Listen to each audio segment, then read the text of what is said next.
It's a spiritual change of consciousness that we need. Is spiritual practice a tangible solution to world problems in the extremity that we see them currently? If we try to solve the problems of the world just through the materialistic paradigm, it only goes so far. How would you convince someone to go out and drop a peace bomb on someone else? Knowing how strong or how potent the spiritual solution you have is, understanding someone's suffering, and third, having the experience of ripe souls coming to you or ripe souls being receptive to you. Those three things I think were quite revolutionary, for me at least. To change the world, you don't have to be big, you just have to be contagious. Before we jump into this episode, I'd love to invite you to join this candid spiritual community to hear more conversations that will help you become happier, healthier, and more healed. All I want you to do is click on that subscribe button because I love your support. I love seeing all the comments pouring through, all the love pouring through, and we're just getting started. I can't wait to go on this journey with you, whether you're a spiritual seeker or you're just curious about the topic. And we really hope that our conversations will provide you food for thought and inspiration for your own spiritual journey. So join us for honest, candid discussions about spirituality for soul's sake. For soul's sake, for soul's sake. Hello and welcome back to For Soul's Sake, a podcast in which we discuss all things spiritual. And we're back with our round table episodes with a new special guest, His Holiness Keshava Swami. Can we get a round of applause, please? Hey everyone, happy to be with you. Thank you so much, Maharaj, for making the time. I know your schedule is incredibly busy. You just came back from India. Yeah, I was just kind of, actually I went all the way to Australia. So I was just kind of, I didn't want to do the whole flight in one go. Broke so it I up. was just, broke it up, like hopped at different places, went to Berlin, Zurich, Switzerland, Hong Kong, and then, Australia. And then stopped off on for a week in India, and then back in the UK, chilly winter. I mean, no, it's all right. It's not getting, It's getting better. But we're so grateful. Those of you that don't know Maharaj, he is an author, he's a writer, he's a orator of Bhakti philosophy, he is a teacher, someone that I respect, Nāma respects very, very much. And it's a new flavor to our podcast. We're going to try and keep some of the fun elements and entertaining elements that me and Nāma go off on. But at the same time, we're going to try and take you deeper. We really want this podcast to be an opportunity for you to take your spirituality to the next level, to take it to a place of bhakti, of devotion, of Vedic wisdom. And it's a new medium. It's not a book. It's a podcast. And so we'll try our best to serve you. And we want to hear from you in the comment section. Keep this podcast alive by giving us some feedback, giving us some ideas of what we should do next with this. Let us know how it's been landing for you.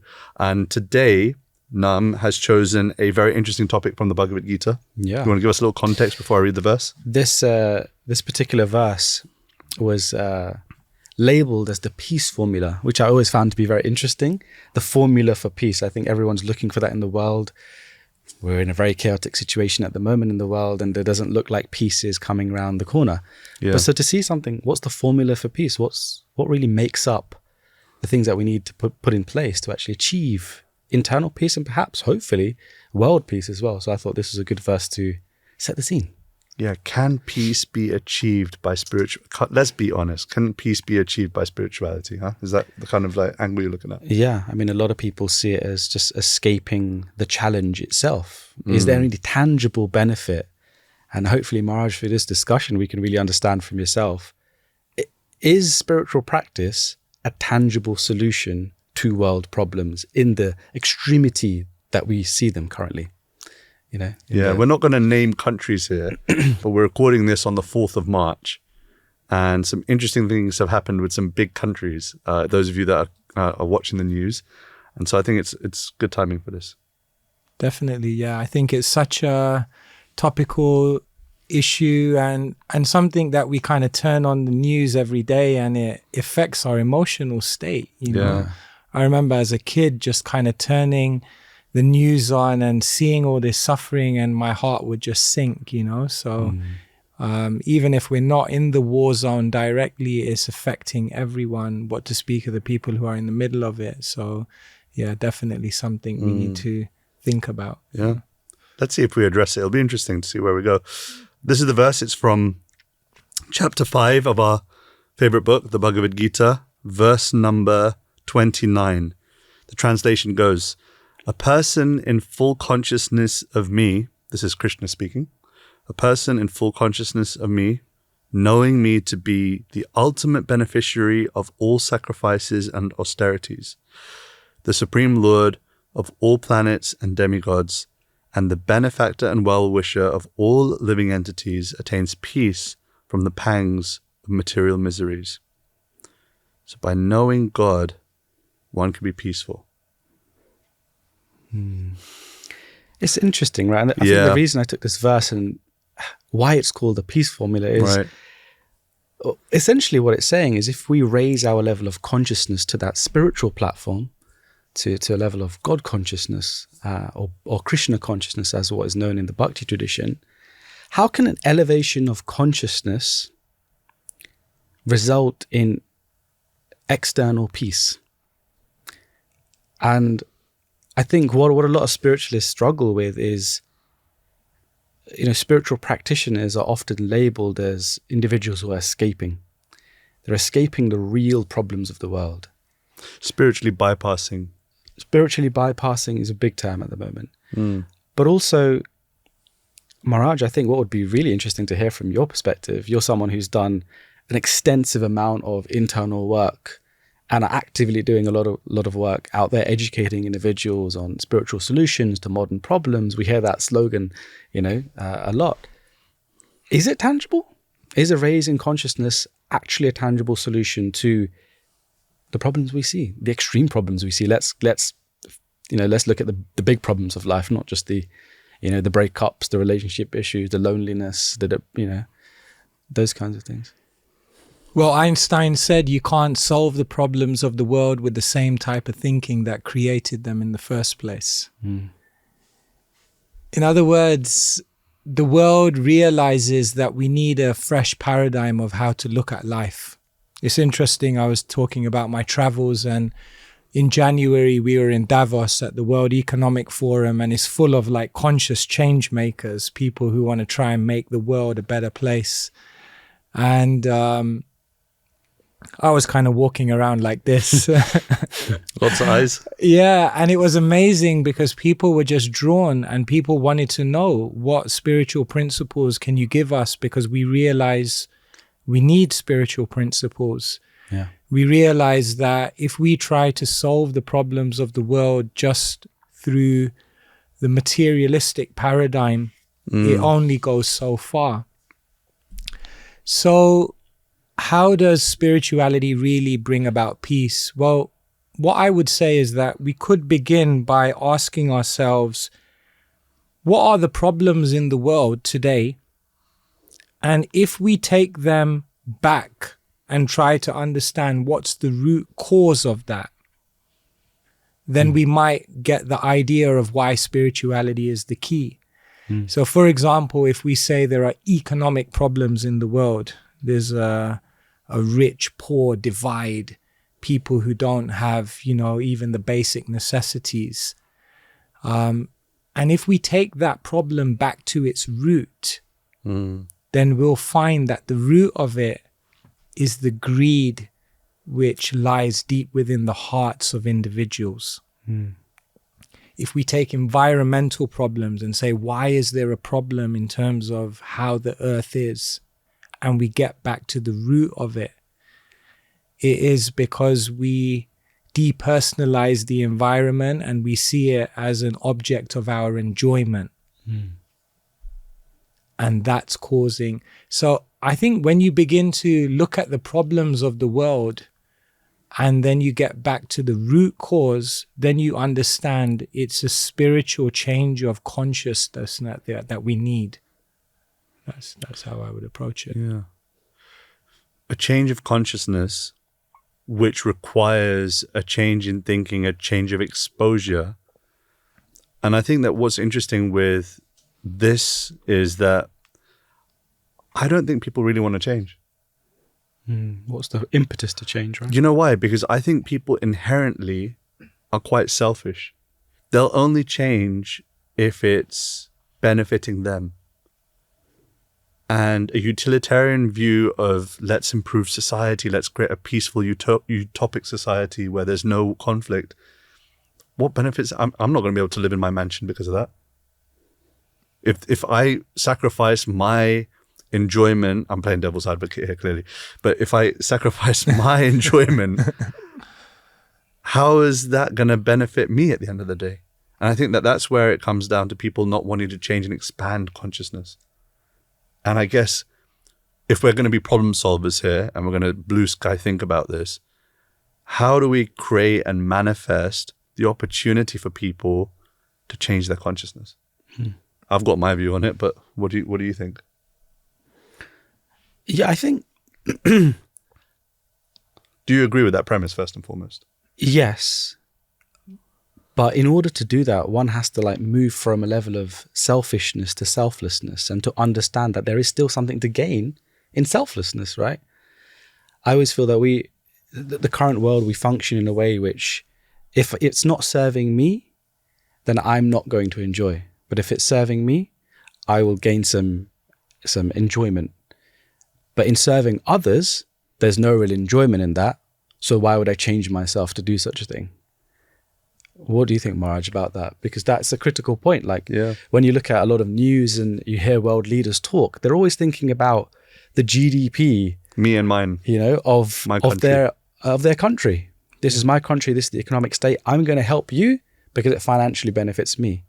It's almost like we're going down that Maslow's hierarchy of needs, right? Like my country comes first, America first, India first, Ukraine first, Palestine first, Israel first. Okay, but where does this kind of rise in consciousness come from then? Who is responsible for that? Yeah. Well, just coming back to your point about, the beauty and joy of selflessness. I think that's such a great point. And I think all of us have actually experienced that. It was interesting. There was a study recently where people were giving blood donations. And they thought we need more blood to come in. So what they started doing is incentivizing it and giving a monetary kind of reward if you give blood. And the interesting thing is that the number of blood donors actually went down. Wow. And then they realized people want to give it just for the sake of giving it. Yeah. They don't want to give it for money because they experience something beautiful in that. Yeah. And all of us have experienced that. That what does it feel like to just help someone with no agenda? But then what happens is this kind of survival of the fittest and I need to get my thing, that we kind of get overpowered by that again. So the first thing is I would say that all of us have tasted in some small way, if not in a bigger way, the beauty of selflessness, of giving. Yeah.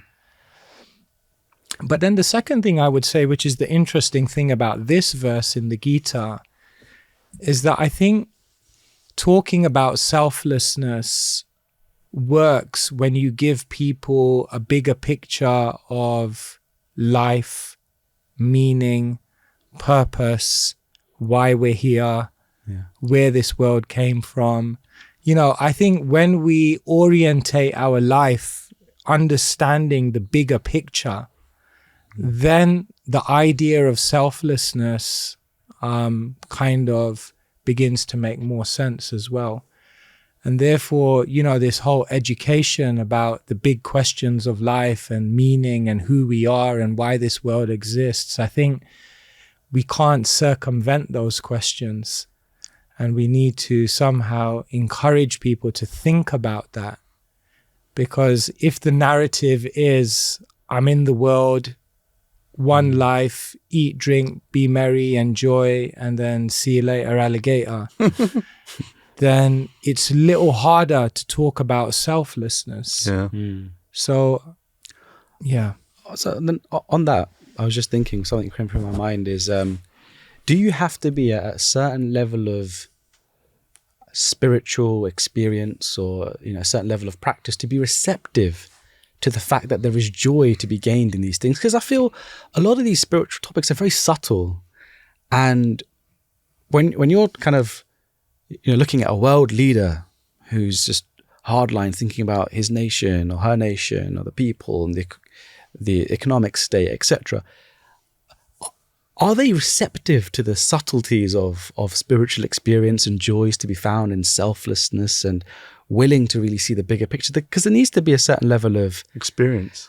Yeah, a certain level of, thought or consciousness on a certain plane to be receptive to these things. I find that's the biggest thing I find is how do you convince or bring someone of such stature or someone who's creating such mass conflict in the world to even be receptive to these ideals and these solutions? Because Maharaj, you said before, like, if we look at the root cause of conflict in the world, it's the internal greed and this internal state. But if someone's not on the level to be receptive to those things, how will they ever change? And therefore, can we really create some world peace? That's where the kirtan man in me is starting to go ding, ding, ding, ding, ding. I mean, that's the whole reason. You need to do some kirtan in the conflict zones. That's what you need to do. I don't know if I'm brave enough or surrendered enough or convinced enough of that. Yeah. But I think that's where, while you were speaking, I came to life internally because I felt like, well, that's why I'm doing what I'm doing. That's why I've given up working a corporate job and working a potentially lucrative job within my family, because I'm convinced, even if it's just a little bit, I'm not ready to go into war zones and chant yet, but I'm convinced that this is going to be the answer to bringing a rise in consciousness. The experience of congregating and singing together the names of Krishna, the name of God, whichever name you choose upon, that's of course up to you if you're watching this from a different tradition or a different faith background. But the idea is the chanting of the name of God brings rise to a certain level of consciousness. Now, that might be a step too far for people. So how do you bring people even to that point? Is it that we need to bring them to sattva gun, the mode of goodness, the mode of clarity? This mode is a difficult word to also translate. What would we call that? Quality. The quality of goodness. What do you think? Yeah, I think we're working on all the levels. I think as spiritualists, one kind of thing we're doing is just preparing the ground. As you said, bring in goodness, be balanced, principles of good physical, mental health, good community living, that kind of message which everyone can accept regardless of, how deep they are spiritually. Many people resonate with this. And I think one aspect of our work is just to do that and prepare the ground. But why I love what you do, Radhika, and the whole team here in terms of the concerts, why I love also being on social media, kind of, is just that what we're actually doing is we're contacting thousands of souls. And every soul is at a different state of evolution, as you said. But we just don't know who we're going to contact. And the penny might drop with even one soul or 10 souls, or the penny might just drop with one leader. Because everyone's going through what they're going through in life. And sometimes it's just some spiritual contact and the penny drops. And my estimation is that, and my experience is that even one spiritualist can effect incredible change in the world. Yeah. Apparently, someone told me that if you take a candle into outer space, then you can see it 12 miles away. Wow. I don't know. I mean, someone can Google it and check it out. But drop in the comments. Check it out. Yeah, if someone can verify that. But it's kind of interesting because when the darkness is so dense, a little light goes a long way. That's beautiful. Yeah. And therefore, sometimes I think we feel overwhelmed. We're here, a few spiritualists in a podcast studio, and there's world wars going out there, and we think what difference are we going to make? But actually, any person who awakens their spirituality, and they can be a conduit, like an ambassador, an agent of incredibly positive change in the world. And so I would say our duty is just to kind of go out there and almost just give people an opportunity. And there are people who are in the zone to begin their spirituality, and they can do amazing things in the world. Dropping peace bombs. Yeah. Obviously, with frequency, the chances of those peace bombs creating loving and higher consciousness atmospheres is going to increase. So how would we convince someone, I'm going to ask Nam, how would you convince someone to go out and drop a peace bomb on someone else, a love bomb on someone else? Like how do you convince someone that you could be the solution? I love this analogy that Maharaj mentioned of the candle in space. It's reflected, it's magnified 12 times. Yeah, it's seen 12 miles away. Seen 12 miles away. I mean, with the density of more candles, is going to be more light. Yeah. I think that you can't convince anyone to go out and help with this weapon of bhakti and spiritual practice unless they know how powerful that weapon actually is. Themselves. Yeah. And how well they actually understand how someone else is actually suffering there internally in the world. Because that's a real driver, to know that I have something so valuable and I know how much someone really needs it. If I understand those two things, I have a great impetus to go out there and share it.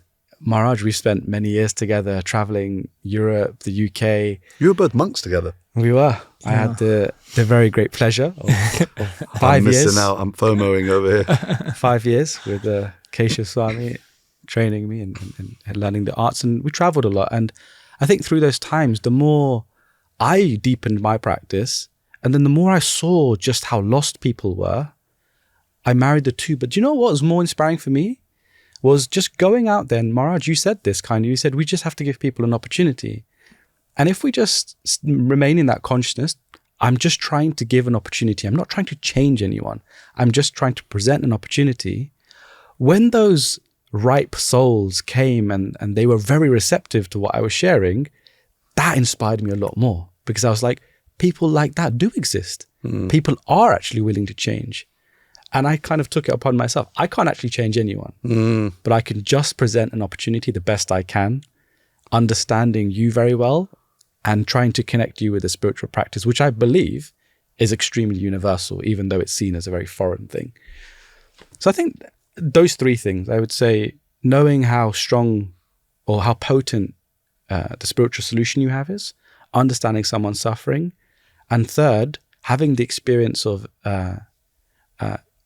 ripe souls coming to you, or ripe souls being receptive to you. Those three things I think were quite revolutionary for me, at least. I don't know for you. Yeah, and just picking up on that, I mean, yeah, I'm just reliving the memories of... I want to know some stories now. I'll tell you a funny story. You know one funny story before, man? Yeah. So in the ashram, you have different rooms we sleep in. Right. So you have a snoring room for snoring monks, and you have a non-snoring room, and then you have the cold room where it's just the windows are open the whole night. Even in the winter? Yeah. Some people just like the cold. Anyway, so I used to sleep next to Maharaj, and we would sleep in a line, and the non-snoring room. I sleep there. I was like, yeah, I'll sleep next to Maharaj. Maybe I'll get some spiritual potency overnight or something. And then I know where this is going, because I know what this guy's like at night. One morning, Maharaj comes up to me and goes, yeah, Nāma, you need to sleep in the other room. I said, why? And he goes, you're snoring. I was like, I'm not. I'm convinced. I've never snored. He's like, you need to sleep in the other room. So I was like, okay. That was the end of my spiritual life. It's funny because just like the other day, we were talking about sleep solutions and these like, nasal strips. Yeah. But anyway, off topic. We're talking about opportunities and going out and giving people opportunities. And Maharaj, you were going to say something. Yeah, no, I was just going to say, like, before we brought up the snoring thing. Yeah, we had incredible times going around the country. We'd just like rock up in a town. Like sometimes the most random towns in the UK, Torquay or something, you know? And we just rock up in the middle of the street and start stopping people and just like, hey, like, how you doing? How's life? And just talk about spiritual things. And it was incredible, like what Naam said, because sometimes we just meet someone and you just get into a conversation and it would actually get really emotional because it was almost like two souls were destined to meet and have this conversation and inspire each other because that's what the universe needs. And it almost just felt very, very divinely engineered, the whole interaction. And I remember many times being on the street and it's almost like the whole world stops around you and it's just you're having this conversation. We even had these most mystical encounters. Sometimes we take videos of people like and the amazing stories that we kind of encountered. So yeah, I would just say that it's such a beautiful thing. Yeah, this is what I actually wanted to say. I wanted to tell you a story that a guru and a disciple were once walking along the beach. And what had happened is that all these crabs had kind of washed onto the beach. So they were meant to be in the water, but they were kind of struggling, like thousands of them, like struggling on the sand. And so as the guru and the disciple were walking, then the guru would kind of pick up one crab and kind of throw it back in the ocean. And then he'd walk along and then pick up another one and throw it back. And the disciple looked at him and said, what's the point? I mean, there's thousands of them. You're not going to make a difference. And the guru looked at him and he said, but it will make a difference to that crab. And I think that's such a beautiful thing. Like, what could be more amazing? We might look at the world and say, world peace, and I don't think I can do anything for it. But what about if you could bring peace to one person's life? You may not be able to change the whole world, but you can change one person's world. And how amazing is that? Like, I kind of wake up in the morning and I think, what could be a better thing in life to do than to help someone just change their world? That for me is a meaningful life. And that's what gets me up every single day. Yeah. We may not be able to change the world, but we can change one person's world. Yeah. And I think that often another obstacle for people to go out and to give love and to serve others and to rise consciousness in the world is people think they don't have resource and they don't have a microphone in front of them. They don't have money. I think that the greatest resource that we can have is the faith that by going out and giving a message that's less ordinary, by going out and giving a message of peace and love of God, why not use the G word, love of Krishna, that we'll see that Krishna reciprocates with us. And sometimes the easiest way is like what Naam and Maharaj did, which is to go to a place outside of your hometown, like where you're not going to get noticed, and go out and give them. People will be like, okay, what do I give? What do I give? Give them a Bhagavad Gita, give them a little bit of kirtan, give them what you know from your heart, and be a vehicle and an amplification device of peace, an ambassador of peace. I like how you said that, Maharaj. I use that often as well, to become ambassadors of peace. And yeah, I mean, I can only implore everyone that's watching this, no matter who you are, don't feel that you have to wait until your singing is as good as being on the X Factor, or that your speaking is as good as being in front of the Oxford Union. You know, go out and give what you can. And if you're thinking, what do I give? What do I give? Maybe that's an impetus to go deep and read something, or chant a little bit more, or spend time with spiritualists, bhakti yogis, Krishna bhakti yogis. But I think that really is, I think, what we can take from this verse, no? Yeah. That world peace starts with us being vehicles of world peace ourselves. And we live in a world of influencers. Radhika, you're an influencer. Maharaj, you're an influencer too. No. And I recently did an Instagram reel Oh, really? talking about influencing. And I was saying actually that the biggest influencer is not the one who has the most likes, the most followers, the most numbers behind their profile. The biggest influencer is the influencer who has love, generosity, and through their words and acts touch people's hearts. Because what they do is they influence people in the deepest and most sustainable way. And so everyone can be an influencer because everyone can just embody that mood of generosity and love and go and genuinely help someone. And that will be contagious. Sometimes I also say to change the world, you don't have to be big. You just have to be contagious. Right? And therefore, what can be more contagious than generosity? So, yeah, everyone can be that ambassador and do it in your own way. Do it in your own way. Yeah. I think that's a good place to close off this conversation. Thank you all so much for joining us for this episode of The Soul's Sake. If you enjoyed it, drop us a like, drop us a comment. And if you'd like to see Maharaj and Nāma and I together back on this roundtable episode style, stay tuned. Maybe we will, maybe we won't, but depends on how popular it goes out, eh? I'm sure it'll be popular. Thank you all so much. And spread some peace for soul's sake. If you loved this episode, you'll absolutely love my interview with Londrell on finding God in the present, being here, being now. Go check it out. The best advice to be here, be now. It's like it's all here and you can't escape it. Yeah, right. The worst advice is be here, be now. It's all here and you can't escape it. And so you take the good with the bad and just be here. At the end of the day, just be here. It works both ways. Yeah. But it works for the greater good. Beautiful.